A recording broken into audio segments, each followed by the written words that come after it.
A minha alma tá armada e apontada para a cara do sucesso.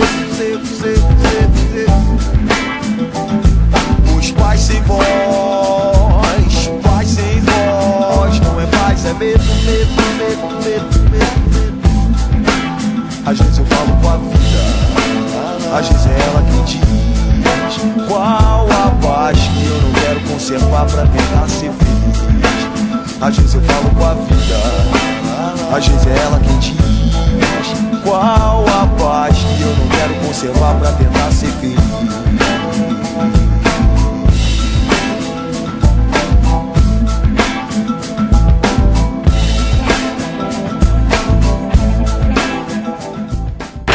Bom, gente, o tema é o direito ao direito, né? O subtítulo. O título principal era ética e estética. Então, eu pensei muito sobre se eu ia seguir o meu trabalho de conclusão que eu fiz sobre direito e arte ou se eu ia trazer uma nova visão assim que eu estou desenvolvendo, que é justamente, especificamente do direito ao direito, no sentido de trazer a todos os cidadãos o acesso de uma forma mais otimizada. Isso enfocando em específico a linguagem jurídica e o discurso jurídico, que às vezes me parece ser tão distante da simulação do homem médio, vamos botar assim. Ou seja, a maioria dos livros de direito que a gente pega hoje em dia, nós estudantes de direito conseguimos ler, alguns até mais difícil a linguagem a gente tem dificuldade. Agora, certamente, se a gente passar por uma pessoa que não é da área, é extremamente complicado dela compreender. Então, eu tenho pensado e já escrevi algumas páginas sobre isso, de tentar fazer uma reação, um movimento contra isso, tentando tornar um pouco mais acessível a linguagem do conteúdo jurídico para qualquer pessoa. E eu acho que isso é um pouco embasado, talvez, em Habermas, quando ele fala da ação comunicativa, né, de trazer o discurso para um platô de entendimento que sirva para todo mundo se comunicar sem ruídos. Então, acabei optando por fazer uma mescla. Então, eu vou trazer um pouco do meu trabalho e também entrar nessa outra parte da democratização da linguagem jurídica, vamos dizer assim. Então, eu vou pedir a ajuda de todos vocês. Eu me sinto constrangido até no meio de professores, doutores e mestres, né? Mas, então, estamos aí para nos ajudar. Só trazer uma nota até importante pelo teu approach, recentemente ausente sobre Derrida, né? Tem uma obra dele chamada Gramatologia, onde ele fala do princípio postal, né? Onde ele diz que o princípio postal é aquele que se deve ter presente que normalmente as nossas mensagens nunca chegam, né, do modo como nós prestamos ao seu destinatário. E o professor Derrida, quando recupera isso, né, recupera para nos dizer que na Grécia a pequena arte era a história e a grande arte era a poesia, porque na poesia o sujeito conseguia se vestir melhor da verdade, a questão da estética, né, de novo, como naquele sentido que Schopenhauer também. A proximidade do correto, portanto, do ético enquanto belo grego, né, estaria muito mais na poesia, né, num homem do que efetivamente numa obra supostamente novelesca de história. Então é interessante assim, então lembrar, né, trazer junto com isso. Eu sei que tem muito farmácia de Platão, cara, de Derrida, o Gramatologia com o princípio postal se angula muito, né, nessa prospecção habermasiana de uma ética discursiva. Uma característica das reuniões do Prismas é que a gente tem um itinerário mental da reunião e as coisas se atravessam de maneira live. Então eu vou mudar toda a minha exposição e pegar o que eu ia deixar para o final, já que o professor citou. Deixa baixar a entidade aí. seguinte: indico a todos, assim, ó, mas ordeno a todos que leiam a obra, o trabalho de conclusão de curso da filha do professor Fachin, Melina Fachin. Ah, da Melina. Em busca da ilha desconhecida, do discurso teórico à prática efetiva dos direitos humanos e dos direitos fundamentais. Ou seja, exatamente o que a matéria na qual estou me debruçando. Não, é Paraná, Curitiba. Mas tem na PUC, será? Não, eu consegui tirar xerox lá no congresso que eu fui, tirei da biblioteca. Não, mas é fora de série esse trabalho aqui. Principalmente porque toca um tema com o qual eu também pesquisei para minha tese, minha monografia, enfim. E ela justamente enfoca mais esse viés do acesso ao direito, da prática, na verdade. Que, como ela denuncia aqui, até embasada no professor Ingo, né? A Constituição ela traz uma série de valores e normas que para uma boa porcentagem dos brasileiros está no papel ainda. Isso é a revolução. Eu faço aquela brincadeira, normalmente quando a gente fala nisso, com o Heidegger, né? do Grund, do Abgrund, e a questão do acesso e do abscesso, né? É o caso, no direito que termina construindo uma tangente tão grande, né, para a efetivação do direito, que tu não constrói um acesso, constrói um abscesso.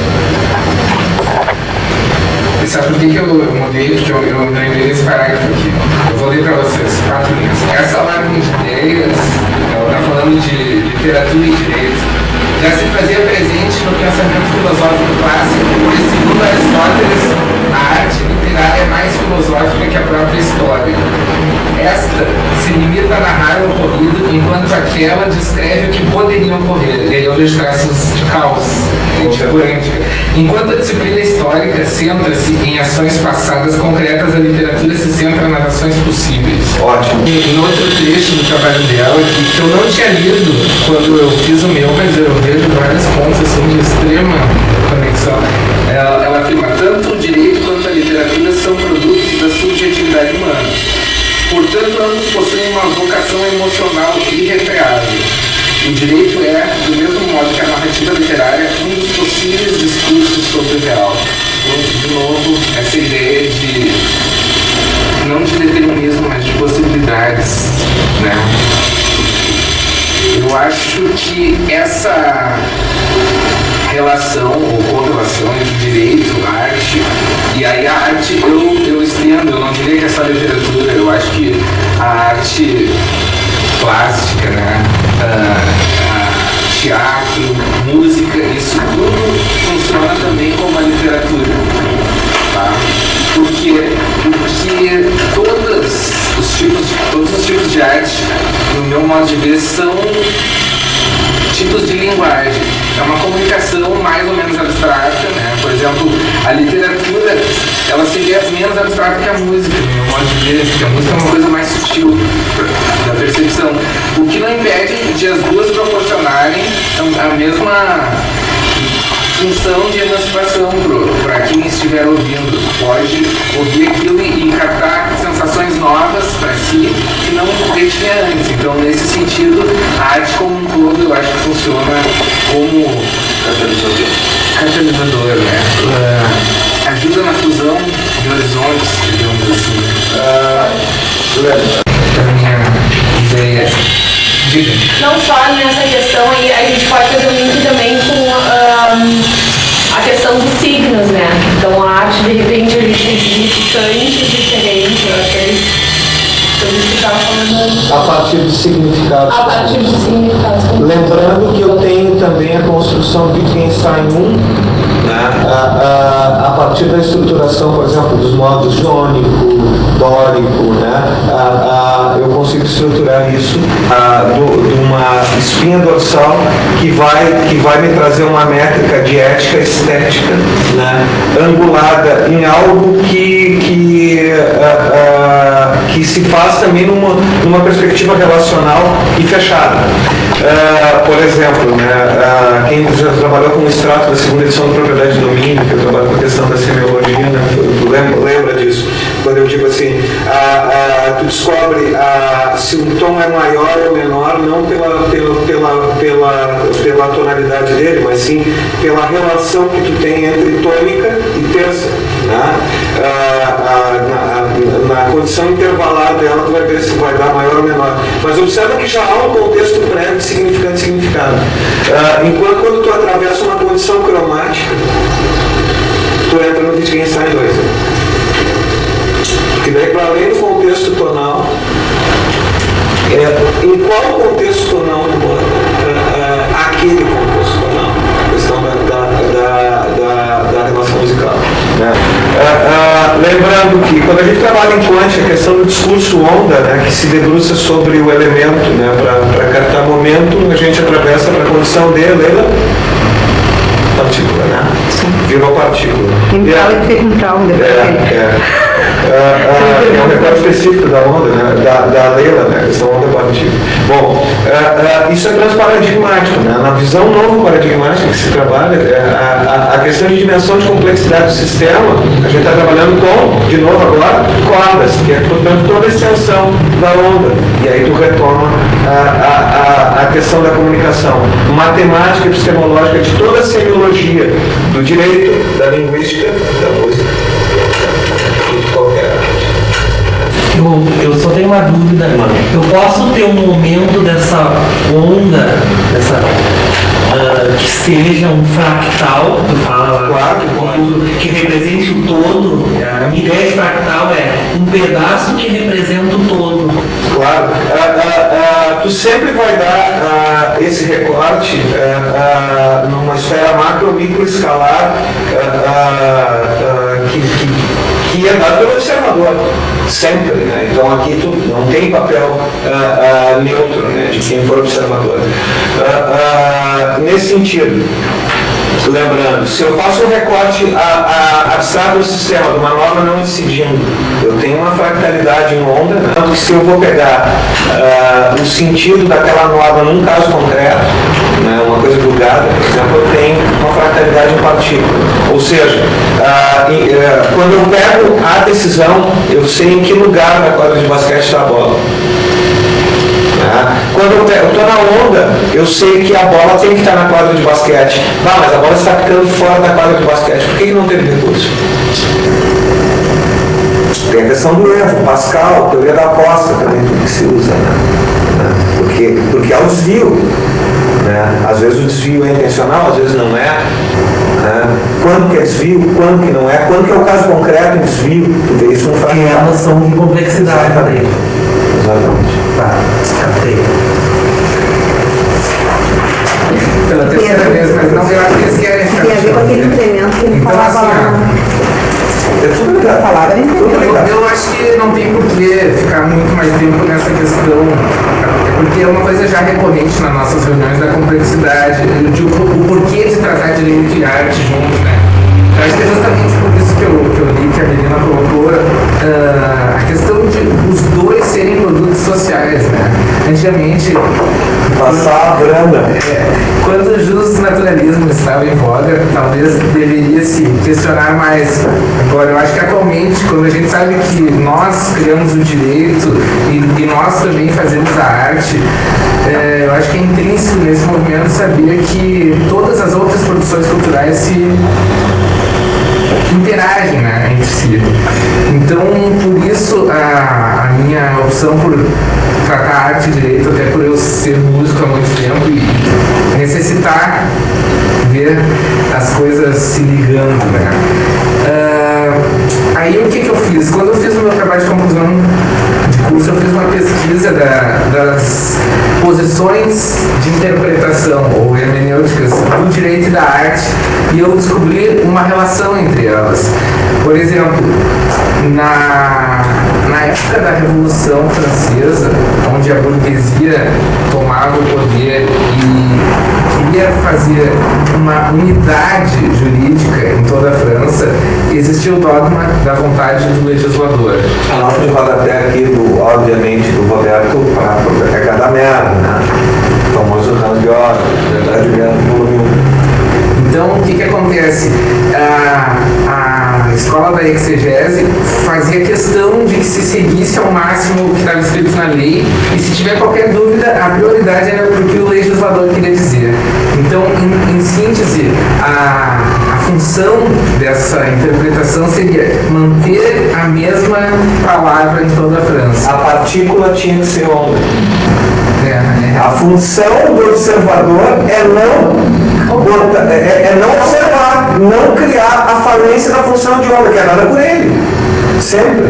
Né? Qual é o andamento normal do processo? Flexiona. Tu acabou de mudar o lugar dele da pilha. Né? A onda virou partícula. Qual é a correlação disso na arte? A interpretação, principalmente a literária, nessa época, a interpretação correta, digamos assim, seria aquela onde tu descobre exatamente o que o autor da obra quis dizer. Ou seja, se tu tem determinada ideia sobre o que está escrito ali, tu traz para o teu contexto, ela não é tão perfeita, tão correta, quanto se tu tentar identificar o contexto em que o autor escreveu, onde ele viveu, o que acontecia na época. Essa é o verdadeiro valor da obra de arte. E atenção, por trás disso é um discurso de verdade. Portanto, eu posso dizer também que por trás do código existe uma verdade, que alguém revela ou não. Né? Olha o Heidegger. Por isso que ele vem pelo lugar da merda. Vai chegar no Heidegger e depois não sabe. Então, eu vejo, e eu acredito que seja notório, essa correlação. Ambas as interpretações jurídica e artística, nessa época, elas estavam tentando impor um status quo novo, né, para romper com o absolutismo. Aí o que acontece? Depois, com a chegada do positivismo, né, científico, que é o Kelsen, então, nosso ícone. Não. Ele desenvolve uma teoria jurídica completamente ascética, poderíamos dizer isso, onde ele tem uma estrutura de direito onde ele não se preocupa se a resposta vai ser boa no plano fático ou não. Ela ou é correta racionalmente, lógica, ou não é. E, paralelamente a isso, temos uma... E é uma resposta essa que não é dada pelo direito, é dada pela política. Exatamente.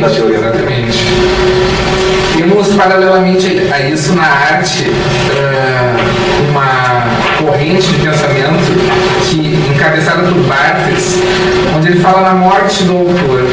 Ou seja, o que tu vai ler de uma obra, seja ela... Bom, ele fala em literatura, mas eu já não digo para qualquer obra. Pouco importa o que o autor quer dizer. O que importa é a tua recepção do que tu está lendo, a tua aplicação no teu contexto. Aí está o valor da obra. A recepção estética, que eles chamam, tem que ser a que mais te trouxer benefícios, independente do que ele escreveu. E aí eu vejo novamente uma relação com o direito, onde pouco importa se a verdade está... Ratio regulatórios, ratio legis, ratio artem, ratio ars. Né? Portanto, lá do Barthes tu consegue retirar um diálogo até com Savigny. Com François Genin.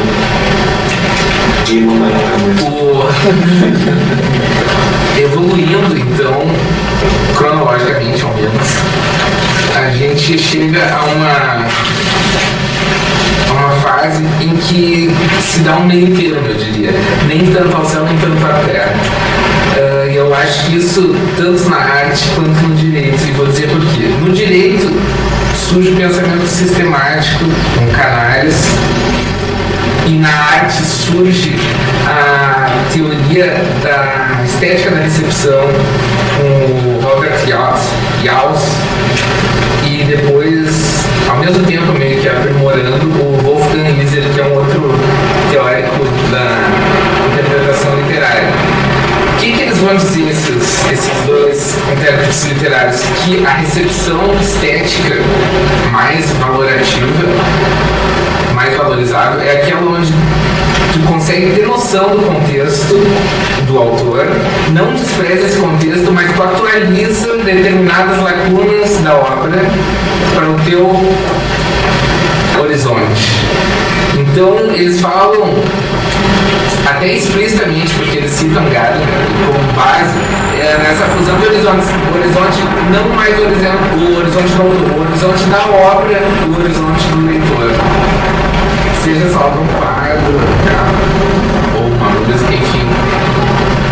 E aí eu vejo a abertura do sistema que traz o Canares na interpretação sistemática e após a aprimoração a própria sistemática, principalmente com a hierarquização axiológica que o Juarez Freitas fala, onde tu vai pegar o sistema, tu não vai desprezar o sistema, mas tu vai usar ele adaptando as suas lacunas, a sua maleabilidade ao caso concreto. Eu vou lembrar o Velázquez, que para citar o Roberto, que há 3 anos atrás fez uma exposição sobre Foucault aqui, partindo justamente da palavra do poder do Velázquez, mostrando quando que a moldura do quadro é usada para te dar a noção da superdimensionalidade do quadro, onde o pintor se retrata lá refletido no espelho que está no fundo do quadro, né? E se retira para dentro da moldura. É disso. Eu ia trazer um quadro para apresentação, mas como eu estava em mudança e eu carreguei caixas, ficou difícil. Mas eu tenho um desenhado na minha carteira. Então assim, ó, eu fiz tentei fazer um exercício semelhante aqui, dizendo o seguinte: com esse quadro, que é abstrato, digamos assim, pode-se dizer isso, a gente tem uma certa liberdade de interpretação. Por exemplo, eu posso imaginar que isso aqui é uma janela, de repente, e que no meio tem um sashimi cortado. Eu posso imaginar que isso aqui é o arco ali da redenção, talvez. Eu tenho liberdade, certo? Mas eu também tenho travas, freios. Eu nunca vou imaginar que isso aqui é um rapaz cortando a grama, por exemplo. Nem uma sopa de ervilhas, nem um arco-íris, né? Então é mais ou menos isso que o Wolfgang Iser fala, e o Canares também, que é sobre cláusulas pétreas no direito e estrutura de apelo na arte. Eu vejo essa correlação e eu acho que isso tem que ser usado para somar no direito. Em que sentido? Se a arte nos permite esse tipo de interpretação, onde a gente vai atualizar uma obra para o nosso contexto e vai crescer, criando um conteúdo novo, um novo horizonte para nós mesmos, o direito deveria ter, em tese, a mesma capacidade. E aí, pesquisando, pensando mais do que pesquisando, eu acho que ele realmente tem, e eu diria como, no seguinte sentido, eu diria que a função ou a atividade do operador jurídico, ela tem basicamente 2 esferas. Ou ele trabalha para o Estado, como juiz, desembargador, legislador e tal, ou ele trabalha para as partes no processo, seja dando parecer ou advogando. Enfim, ele tem essas 2 funções. E eu acho que nas 2 funções se pode conseguir emancipação pelo direito. Como? Primeiro, que esses discursos podem se tornar discursos elitizantes, e a gente vai dizer da onde que o direito fala. Isso é muito perigoso. O direito fala daqui se eu tiver com o papel de falar pela parte, o direito fala de lá. Não, infelizmente o direito às vezes fala pela boca do William Bonner. Todos nós conformamos direito 24 horas por dia, assim como também fazemos arte. Não, com certeza. Né? Isso é uma coisa que nós não podemos. E não se pode botar o óculos do discurso. Lembrando que a luta pelo espaço do discurso não é a luta pelo espaço do poder, ali já é a luta do poder. Isso é muito importante, isso tem muito evidente.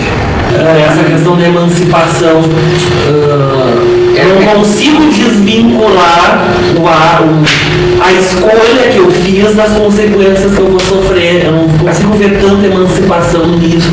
Eu vejo, vou te dizer porque, daí só para dar um fecho, eu acho que isso que eu estou trazendo, de forma alguma, é contraditório. Não, claro que não. Amplia a visão. É ampliativo, é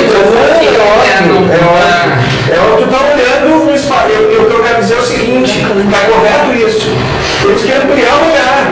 Né? Dizer assim, isso está presente em mais manifestações, porque todas as manifestações acabam sendo manifestações de prazer, de poder. Né? E inevitavelmente nós vemos que o homem, muitas vezes quando ele acha que é um ser constituinte, ele é um ser constituído. e constituído pelo próprio discurso. E constituído pela modernidade, ousaria dizer que o homem é um projeto da modernidade. Esse ser humano, esse ser de dignidade, você consegue imaginar ele pré-renascença? É complexo, né? O soldado não acha para a lança dele. Né? Então, há um projeto moderno aqui de homem. Portanto, aquele ser que às vezes constitui arte, ele é constituído pela arte. Então, nesse sentido, eu acho que para se ter uma dimensão emancipatória do próprio discurso jurídico, se tem que ter a dimensão emancipatória do próprio espaço jurídico, onde ele centra o discurso, sob pena da gente ceder, justamente olhar para o nosso mais angular inimigo, que é o law and economics. Que vai justamente transformar o discurso econômico como um macro discurso. Falsamente emancipatório, um discurso de escravidão. Esse é o discurso que é brilhou. A questão toda é não dizer a emancipação vem do direito, mas de que emancipação vem do direito. Aí é que está, eu acho. É possível a emancipação pelo direito, independente de todas as outras emancipações possíveis. É isso que eu quero dizer. Então, respondendo a tua pergunta, aonde que eu enxergo essa emancipação? Por exemplo, quando alguém, o Dr. Ricardo Aroni, traz uma tese nova, faz um livro, a comunidade científica, digamos, se de alguma forma for uma tese irreparável, ela é absorvida por todos. E isso eu acho que é emancipação. Quando tu toma conhecimento de um outro horizonte que tu não tinha e tu concorda com ele, tu te apropria e o teu horizonte ganha. Nesse sentido eu entendo. Nesse sentido. E agora, o outro sentido que eu diria, que é o da lide processual, tá? Quando eu trago uma pretensão... Mas deixa eu só... Desculpa. É que é tão rico o discurso do Roberto que é inevitável. Eu tenho que botar uma notinha de rodapé aqui. Que a gente trabalhou, se eu não me engano, no doutorado, isso. A questão do então, eu costumo trazer aqui em contraponto a uma visão de Darwin, né, que é a questão da teoria evolutiva, lembrar que não é o melhor discurso, não é a melhor norma, não é a melhor música, não é a melhor, que vai ocupar talvez o espaço central sempre do que se põe. E eu lembro aqui aquilo que é muito pouco lembrado do Marx, né, que é a história do vir a ser. Era isso que eu lembrava do doutorado, que a gente lembrou do volume 8, Capital, que óbvio se reconhece muita superação da visão marxista, mas uma coisa fantástica que Marx traz é a questão desse olhar da distinção de história e historicidade enquanto história do vir a ser. Quando ele coloca que dois elementos se fizeram presentes num determinado momento da sociedade que gestaram a possibilidade da revolução, como por exemplo a questão do êxodo rural, né, e a questão da retenção da apropriação patrimonial pela burguesia, que fez desenvolver patrimonialmente aquela classe, colocou as condições da eclosão do capitalismo do Estado moderno. Só que, diz Marx, poderiam, no caso concreto, ter se colocado e superado outras forças que poderiam na história do homem ser completamente diferentes. E a história da humanidade seria contada de um modo extremamente diferente. O que ele nos coloca em evidência? Uma coisa que para nós surge muito forte com Foucault, quando a gente trabalha a genealogia do Foucault, né? Dizer que a história não é linear, portanto caos. Não há linearidade aqui. Então eu suponho que aquilo é o melhor, aquela ideia é o melhor, aquela teoria é melhor, e portanto aquela teoria tende a preponderar no discurso jurídico, não necessariamente. Às vezes o espaço de poder da outra teoria que é inferior vai preponderar, mesmo que a condição de inferioridade da teoria em razão das condições concretas. Isso soma muito ao que se trabalha com psicanálise, né, ao lado de todas as teorias do discurso. Muito bem. Até pela dissimulação dos discursos constitutivos desse homem, desse ser nada autobiográfico, né, desse ser biografado na modernidade. Eu, em tese, estou construindo um espaço que eu conformo. Mas cada vez menos sou eu que conformo. Cada vez mais eu sou conformado. É mercado, não é mercado. Em que ponto tudo isso que o Roberto está trazendo é um discurso que me faz eu me dar conta disso e eu poder romper na medida em que eu posso escolher determinados valores éticos, estéticos, métricos, não interessa. Medida, e portanto quando eu falo medida, eu estou falando em normalização, olha que interessante, né? Que eu dou ao discurso. Para fechar essa questão da emancipação, primeiro falei então da emancipação onde uma pessoa traz uma teoria e ela é aceita, e agora eu diria assim, ó, no âmbito processual eu vejo muita emancipação, passei por isso, aliás eu acho que os advogados não passarem por isso deveriam abandonar a profissão, né? Porque é uma questão também de tu ser humilde e reconhecer que tu pode aprender. Então, quando tu traz uma pretensão na inicial, teu pedido é contestado. Por isso que me assusta. Por isso que o discurso tem que sempre buscar a desconstrução da premissa. E aí é nesse ponto que a gente rompeu com Kant, né, com a metafísica do Kant, e abraçou Pascal.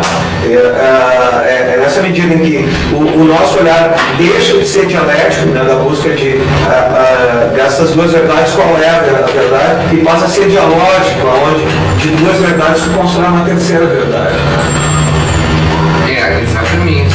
Essa questão do dialógico eu acho essencial, porque na dialética tu vai necessariamente te obrigar a ter uma síntese daquilo ali. Optar, nem dizer que é ocultar o mesmo. Né? E com o pensamento dialógico a gente pode simplesmente privilegiar em determinadas situações um outro, mas manter o conjunto. Né? Então, eu vejo a emancipação nesse sentido. Tu pode optar por um entendimento, mas sem amputar um membro. Ou seja, se em algum momento tu quiser novamente tocar o tema, tu tem essa liberdade. Eu acredito assim, que a emancipação ela só se dá quando tu absorve. Porque eu acredito que a emancipação tem que ser uma coisa interna do ser. Se ele simplesmente tomar conhecimento, mas não absorver aquilo do seu horizonte, ele não está se emancipando. Mas todo não é toda absorver. É isso, não é toda que é. Mas eu estou dizendo que se tu não absorver, não pode ser emancipação, no meu entender. Porque daí tu está só tomando conhecimento, mas não concordo, então tu não agregou pro teu horizonte. Nem tudo que tu agrega é emancipação. Mas para ser emancipação, eu acho que tu tem que agregar e somar. E acrescentar no teu horizonte aquilo ali. Talvez tenha que desmistificar que essa ideia de êxito para ser emancipatório, aceitação para ser emancipatório, não é. E a noção de agregar, isso é uma coisa importante. Por exemplo, a Freud. Freud está presente em todo o discurso da psicanálise, ou não? Sim ou não? Sim, né? Mas ao mesmo tempo não existe psicanálise antes do Freud. Só tem depois. E toda a psicanálise produzida depois do Freud, para vocês verem, parte do Freud para negar as noções freudianas e construir o seu próprio caminho. E, portanto, tem o recurso do filho que vai ao pai, rompe com o pai para se fazer sujeito. Né? Então, portanto, cria aquela dicotomia do sujeito e do sujeitado. E nessa medida ele é constituído por um discurso, ele não é constituinte. Olha aqui, a questão do retorno, né? E aí por isso lembrar o Nietzsche, né? Quando a gente voltar ao retorno, façamos um modo mais belo, porque se não conseguimos ser éticos, ao menos sejamos estéticos. E nesse ponto se toca muito nisso que o Roberto está querendo colocar. Eu absorvo em larga medida até o que eu vou rejeitar. Só que, para mim trabalhar, eu tive que absorver. Eu acho que é nesse sentido que o Roberto coloca. Agora, é claro que diversos dos elementos eu acabo absorvendo e eles são recalcitrantes na história do meu desenvolvimento. Porque todo discurso é discurso de poder. Porque é discurso. O mesmo discurso que liberta pode escravizar. Sempre. O exemplo que foi colocado como uma decisão, eu concordo com o Lenin, ele diz que talvez essa necessidade de emancipação seja tamanha que seja prejudicial ao ponto de formar como vinculantes. Exatamente. Com certeza. As vinculantes elas jogam contra a emancipação. emancipação, porque elas te fecham a possibilidade de Mas elas têm relação também. Sim. Eu ia falar das Você me aniquila, mas ela é o lodo, né? Mas ela é o dono no fundo lá. Eu vejo o seguinte, a emancipação ela se dá no reconhecimento das decisões. Agora, tu criar um dispositivo para impor esse reconhecimento, esse é o problema da súmula vinculante. Eu não vejo o problema em tu ter uma adesão social. Exatamente. Então, na verdade, eu vejo ela é filha da emancipação até certo ponto, porque na verdade ela é um dispositivo criado justamente para outros fins políticos, mas eu não vejo ele completamente vinculado ao ato em si da emancipação. Porque a emancipação, no meu entender, é a qualidade de uma mesma questão se tornar pode ser atrator. Isso aí. Nossa, e o meu testemunho de que nas férias, lendo o livro do Dr. Ricardo Aroni, a gente tem esse choque, assim, porque depois que. Agora é muito verdadeiro isso. É um caminho sem volta depois que a gente lê a teoria do caos que tu escreveste, porque tu não consegue voltar depois. Então, de uma certa forma, aqui sim é emancipatório, aqui não é um elogio, é uma constatação, porque tu começa a ter noção da complexidade e dessa questão do fractal, que tu não te livra disso. Uma coisa que é fundamental, e talvez a última, é o comprimido vermelho, né? Tem que a questão da Matrix, né? E portanto volta a ser a Baudrillard. Quando a gente fala da Matrix, já é Baudrillard. Eu vou passar para a última parte. Já. Mas talvez ela renda duas discussões. É o seguinte, continuando essa questão da emancipação, o que seria então o caráter emancipativo, eu diria, da arte? Atenção que o Roberto pensou em termo para não usar emancipatório. Interessante, ele escolheu a palavra. Na verdade, no meu TCC todo eu usei emancipativo, que eu acho mais legal mesmo, porque é uma atividade de emancipação. Enfim. O caráter, então, o valor da obra de arte e talvez a sua possibilidade de emancipação, ela também, esse valor, ele modificou conforme as épocas. Então, enquanto no início, como eu dizia, ele era o quão mais se consegue aproximar da ideia do autor, né? Ele depois passou a ser uma liberação total, liberdade do intérprete, e depois ele se focou nessa... Foucault, certo? Não é Foucault. Nessa união, ou seja, pegar o sistema da obra de arte e atualizá-lo. Então, a corrente de interpretação artística que eu me filio, que é a do Jauss, a do Wolfgang Iser, diz que o maior valor da obra de arte é quando ela consegue te trazer justamente para um horizonte que tu não tinha, que tu te apropria. Eles chamam isso de caráter emancipatório, emancipativo. E eu concordo plenamente. Eu acho que mesmo que eu não sei, eu acho que efetivamente qualquer pintura, qualquer música, se ela te trouxer alguma coisa de novo, tu tá crescendo. Depois tu vai poder filtrar isso, como nós falávamos. É bom, é ruim. Mas eu acho que tu está incorporando algo de novo, tu está crescendo. O que me assusta nessa ideia de emancipação, e aqui eu não posso me furtar de fazer uma observação que me chamou a atenção pensando agora, é que a escola da exegese achava que a emancipação se dava em entender a intenção do legislador. E, portanto, ela construiu o futuro retecendo o passado. Essa que deixa eu lembrar uma coisa, cada vez, hoje em dia não, desde 2002, um cálculo quântico, hoje, por exemplo, de fractal, tu parte de uma condição lógica do percurso e, portanto, do discurso, do percurso do objeto, partícula, no passado, e leva em conta as diversas possibilidades de trajetória no futuro. E, portanto, tu puxa um acesso epistemológico de passado, um acesso epistêmico de futuro, como possibilidade para projetar a possibilidade daquela norma. Então, numa medida, a matemática hoje trabalha um tempo que vem e um tempo que veio, para construir a possibilidade do presente, né? Portanto, já palmilhando amanhã. E cada vez mais tentando ver uma aproximar das ciências humanas. Né?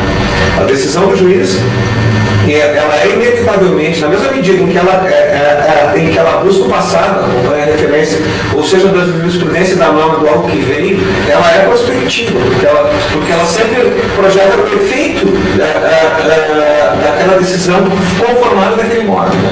E é inevitável o julgador fazer isso. Né? É mais forte que ele. Ele tem que, né? Quando ele lança as razões, ele necessariamente ele vai fazer essa conformação. E de novo, né? A gente já está por aqui. Para essa pergunta.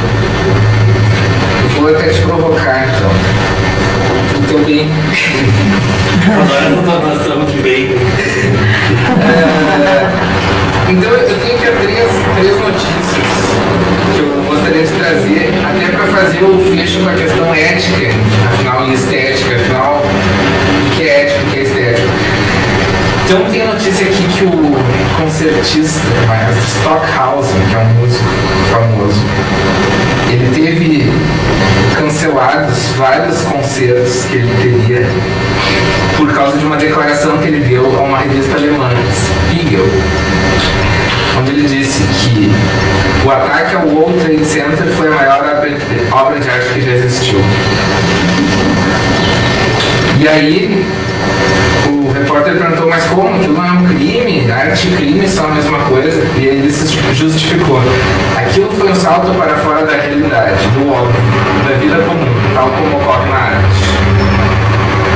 Então, esse caráter de emancipação, eu acho que passa mais ou menos por isso. É algo que tu não tem no teu horizonte, que tu toma contato pela arte. Só que o medo que eu tenho é dessa ruptura, que a ruptura no totalitarismo não provocou a emancipação. Então, é uma floresta moderna, né? Isso aqui é interessante a gente retomar. De novo, olha o Kant por trás do discurso. Né? A metafísica, a verdade. Né? O discurso nazista era o discurso de verdade. Sem vez de tu diz uma mentira. O discurso fascista era um discurso de verdade.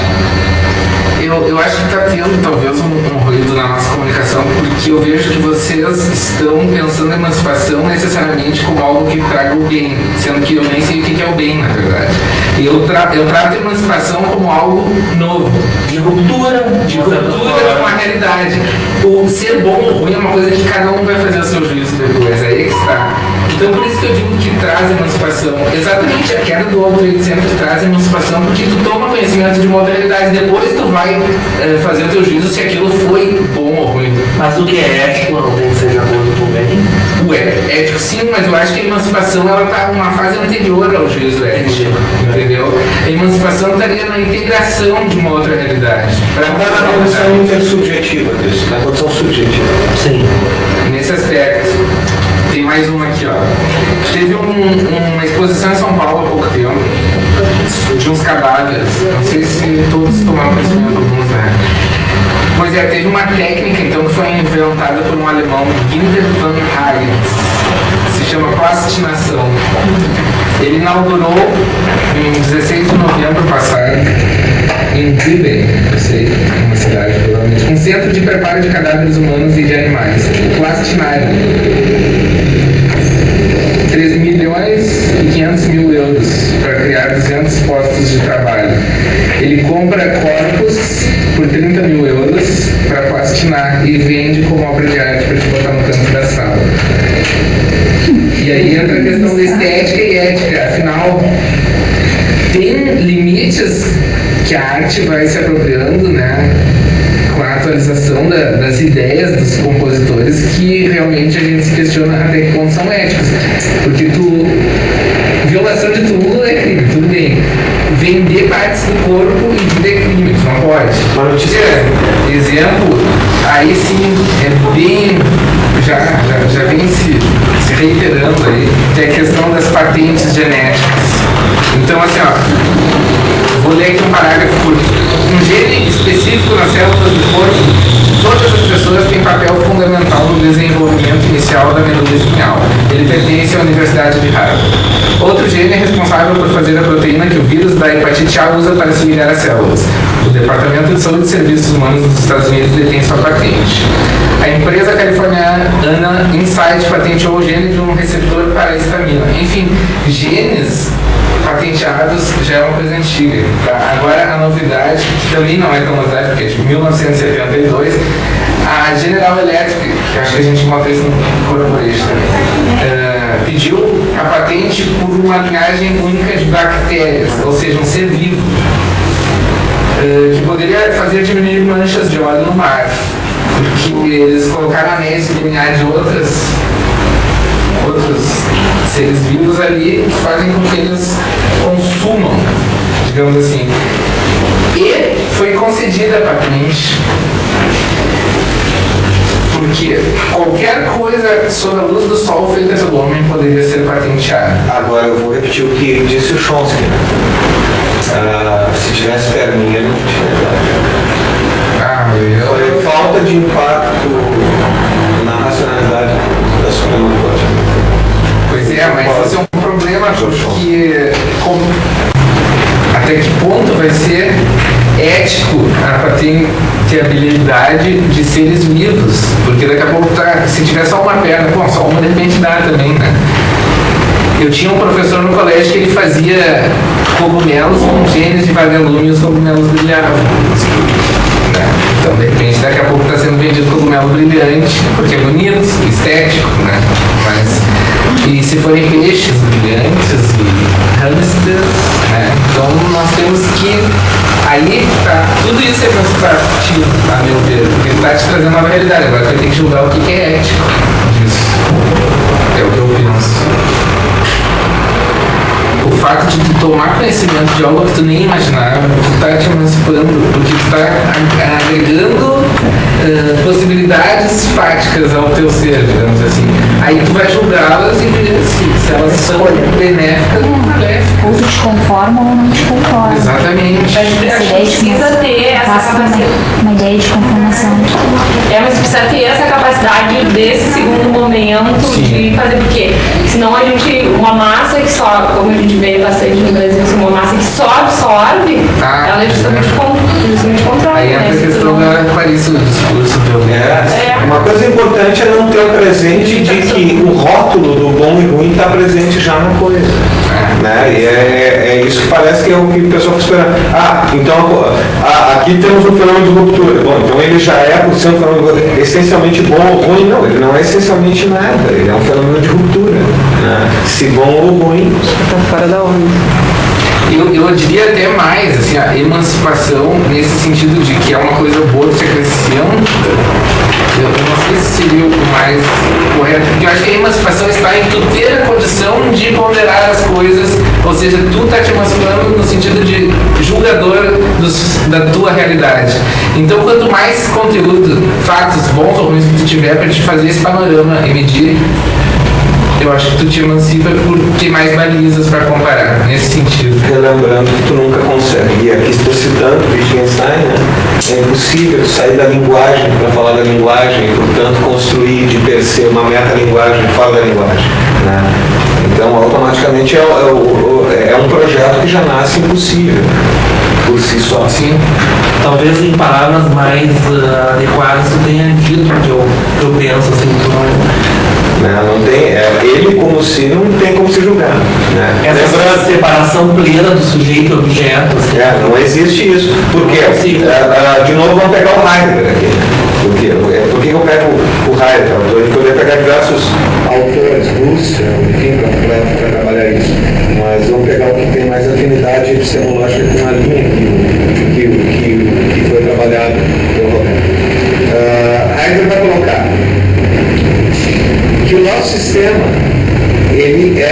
ele se funda em elementos que necessariamente não podem ter base nem o próprio sistema. Né? Exemplo disso nós temos são os valores. Né? Os valores não são elementos de franquia, nós temos colocá-los, né? Para dentro do sistema. Por que isso? Porque a gente necessariamente dá fundamento ao sistema. Se o sistema tivesse fundamento nele próprio, portanto ele seria autorreferenciado. Né? Daí é o gato que corre atrás do rabo. Né? É o Luma. É o Luma.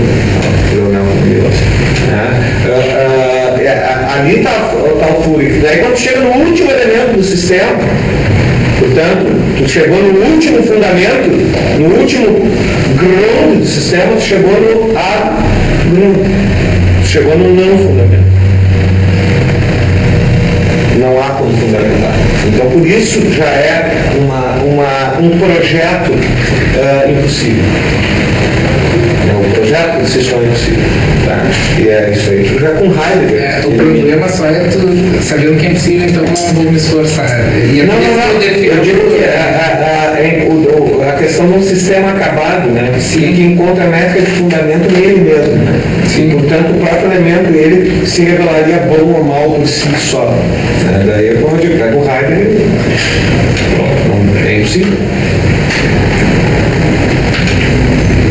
Uma questão, algum elemento pode ser emancipativo, enfim, e ao mesmo tempo ser retroalimentador de um paradigma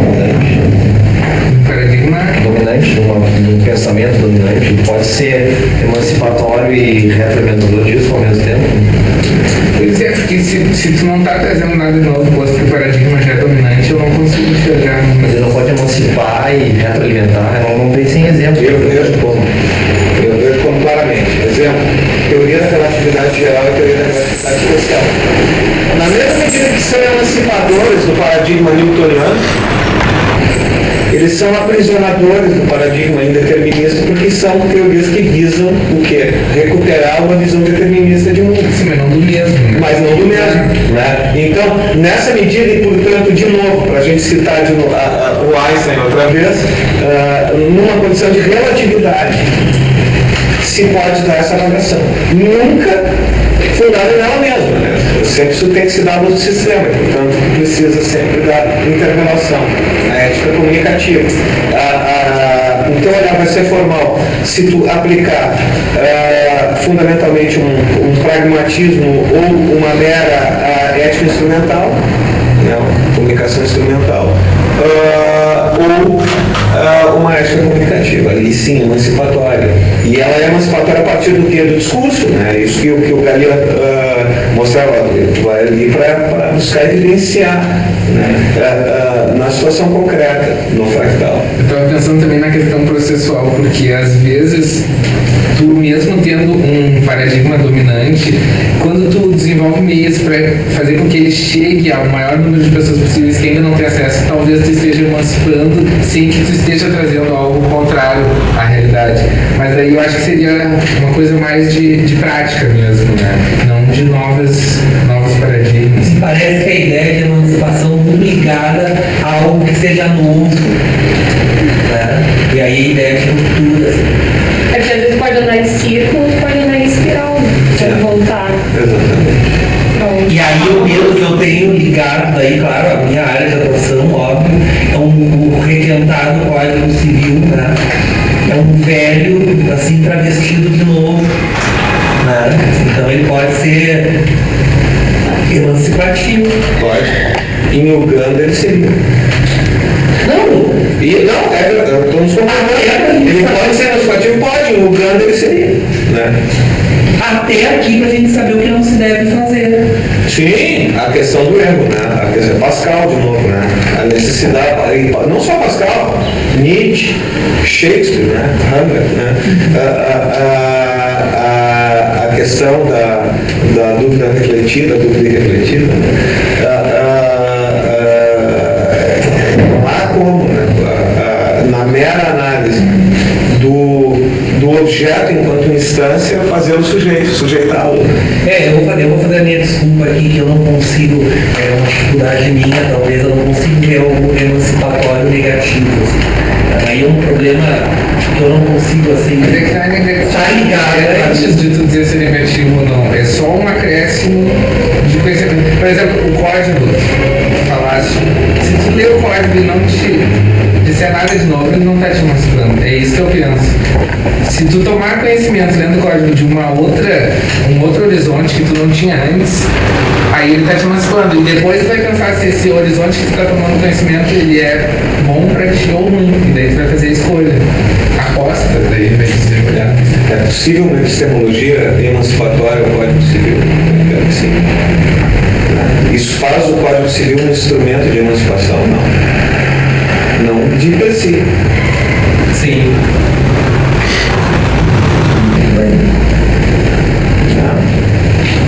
O que mais, gente? O que mais? Eu acho, então, até fazendo link com o que eu te respondi, da questão de tentar trazer mais para a prática, até o que a Melina fala, os direitos, né, que estão tão distantes de boa parte da população. Aí já puxando gancho para o meu novo trabalho que eu estou escrevendo, que eu acho que é isso, se a gente conseguir passar um pouco dessas ideias para o resto da população, que na verdade o direito é inerente a todos. Todo mundo tem direito, aliás, todo mundo tem o dever de conhecer o direito. E na medida que todo mundo tem direito, interessante é isso, para ninguém tem. E aí é que tá, então eu acho que tentar tornar mais palatável essa linguagem, essa discussão, seria um passo emancipativo. Muito bom. Mas eu acho que a gente caminha bastante. Eu me pergunto muito, tenho muitas dúvidas, até a Bíblia me escuta às vezes, né?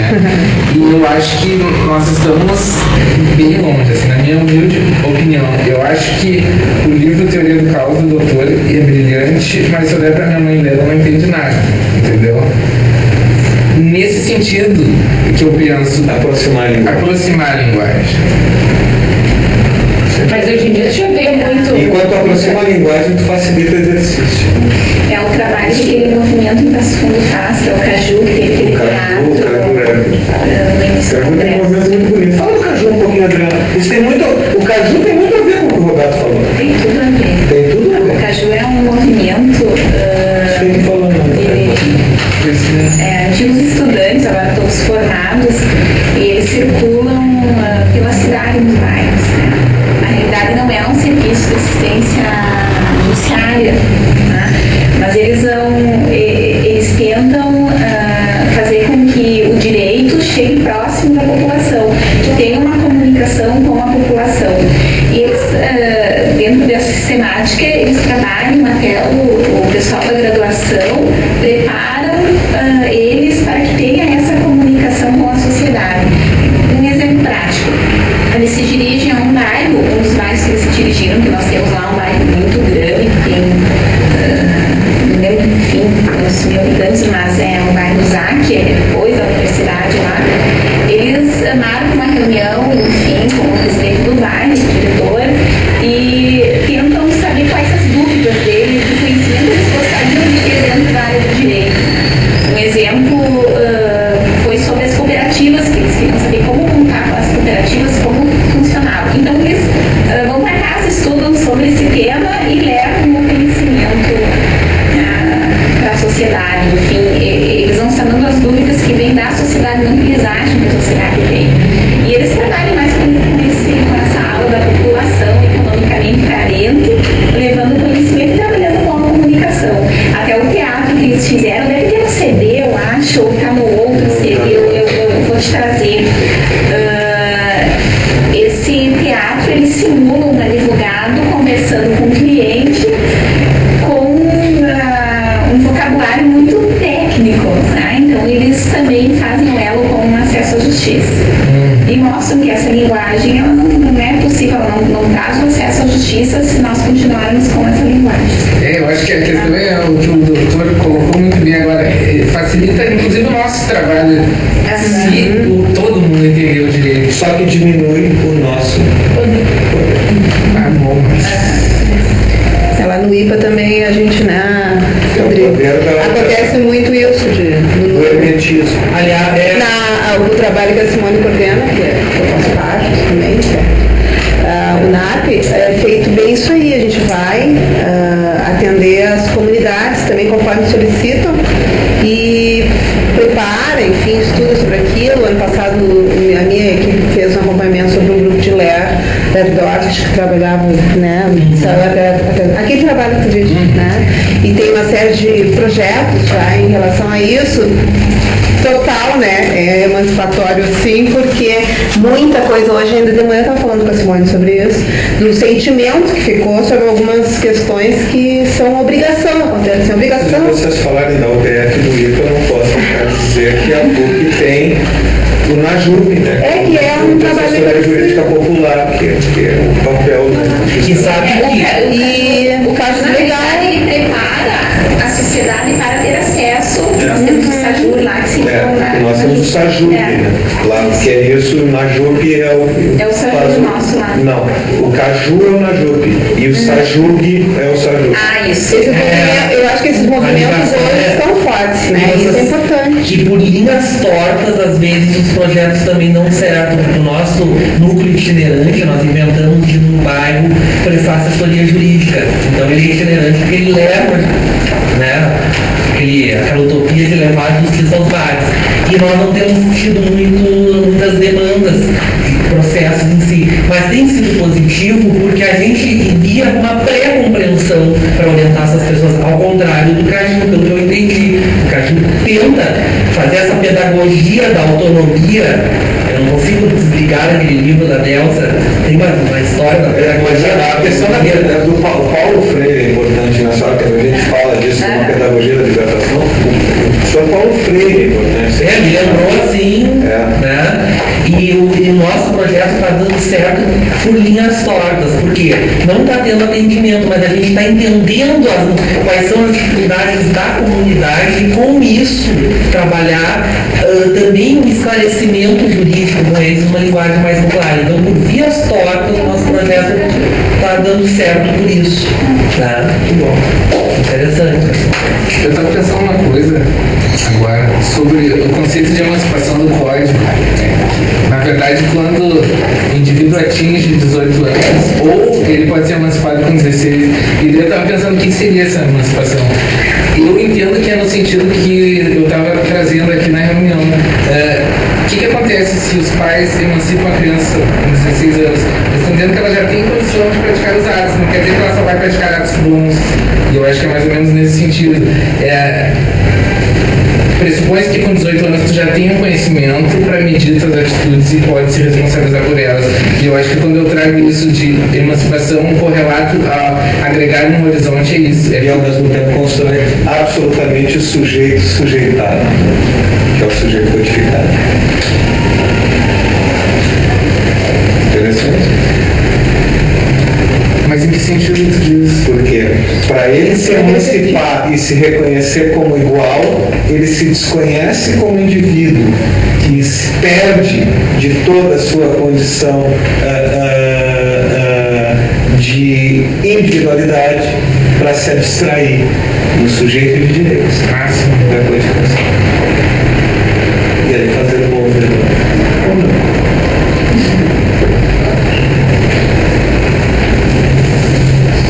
O que leva também a ideia de que a emancipação pode ser empobrecedora. Com certeza. Esse é o caso que eu estou trazendo aqui, é justamente a desqualificação. É o sujeitamento, né? Não é o sujeito, não é a construção do sujeito, mas é o sujeitamento. Sim, a ignorância é muito libertária. Tu desconhecer. A partir do momento que tu desconhece, tu te permite. A gama de opções para ti. Exatamente. E daí faz o sujeito constituído e não mais o sujeito constituinte. A minha alma tá armada e apontada para a cara do sucesso. Os pais sem voz, paz sem voz. Não é paz, é medo. Às vezes eu falo com a vida, às vezes é ela quem diz qual a paz que eu não quero conseguir. conservar pra tentar ser feliz. Às vezes eu falo com a vida, às vezes é ela quem diz qual a paz que eu não quero conservar pra tentar ser feliz.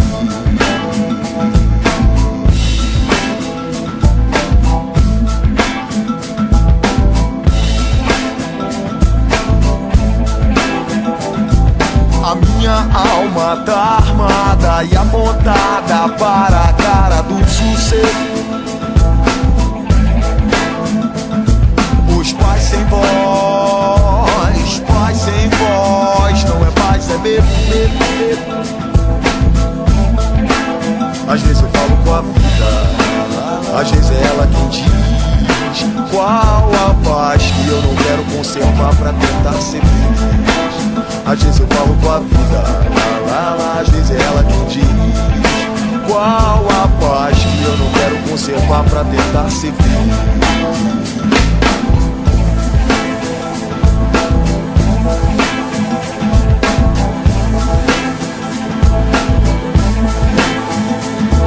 As grades do condomínio são pra trazer proteção,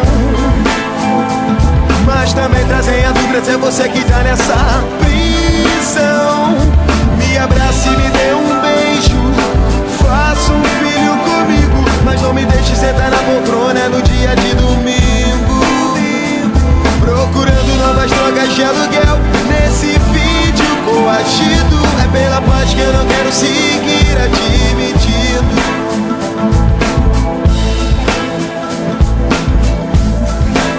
Às vezes eu falo com a vida, às vezes é ela quem diz qual a paz que eu não quero conservar pra tentar ser feliz. Às vezes eu falo com a vida, às vezes é ela quem diz qual a paz que eu não quero conservar pra tentar ser feliz.